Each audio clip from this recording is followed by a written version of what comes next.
Delivery of books and newspaper public library act 1954 પરિચય. આ અધિનિયમને ટૂંકમાં ડીબી એક્ટ 1954 કહેવાય છે, જેનો હેતુ છે ભારતમાં પ્રકાશિત થતા દરેક પુસ્તક અને અખબારની નકલ જાહેર લાઇબ્રેરીઓમાં જમા કરાવી ફરજિયાત બનાવી. આથી દેશના દરેક પ્રકાશનનો સંગ્રહ, જતન અને બિબ્લિયોગ્રાફિક કંટ્રોલ શક્ય બને.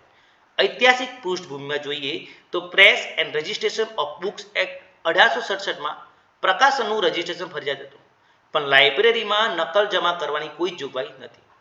જેમાં રાષ્ટ્રના જ્ઞાન સંપત્તિનું રક્ષણ કરવા માટે સ્વતંત્ર ભારતે નવો કાયદો બનાવ્યો. આ રીતે 1954માં delivery of books and newspaper act પસાર થયો. ત્યાર પછી 1956, 58, 65 તથા 59માં થોડા ઘણા સુધારા કરવામાં આવ્યા. મુખ્ય જોગવાઈ જોઈએ તો ફરજિયાત ડિલિવરી, જેમાં ભારતમાં છપાતું દરેક પુસ્તક કે અખબાર પ્રકાશકને 1 મહિનાની અંદર નકલ જમા કરાવવી ફરજિયાત કરવામાં આવી. ક્યાં જમા કરાવી?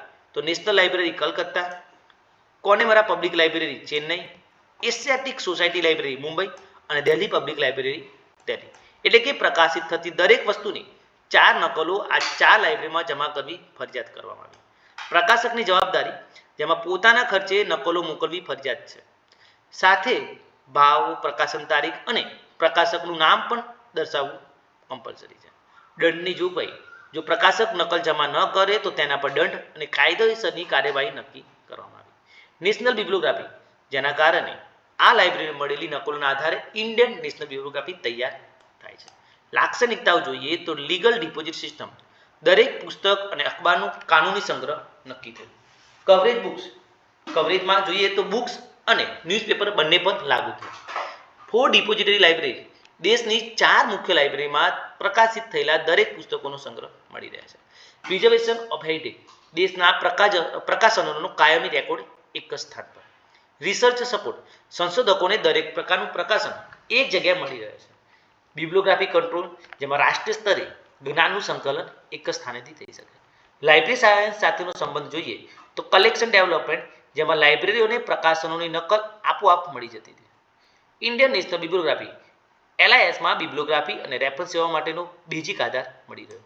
પ્રિઝર્વેશન, રાષ્ટ્રીય વારસાનું સંરક્ષણ થયું. યુનિવર્સલ એક્સેસ, જેમાં સંશોધકો અને નાગરિકોને જ્ઞાન સુધી પહોંચવામાં સરળતા રહે. નિષ્કર્ષ, ડિલિવરી ઓફ બુક એક્ટ 1954 એ ભારતનું સૌથી મહત્વનું કાનૂન છે, જે જ્ઞાનના સંરક્ષણ અને બિબ્લિયોગ્રાફિક કંટ્રોલ માટે આધારભૂત છે. દરેક પ્રકાશિત થતી પુસ્તકો અને અખબારોની નકલ દેશની 4 મહત્વપૂર્ણ લાઇબ્રેરીમાં જમા થાય છે.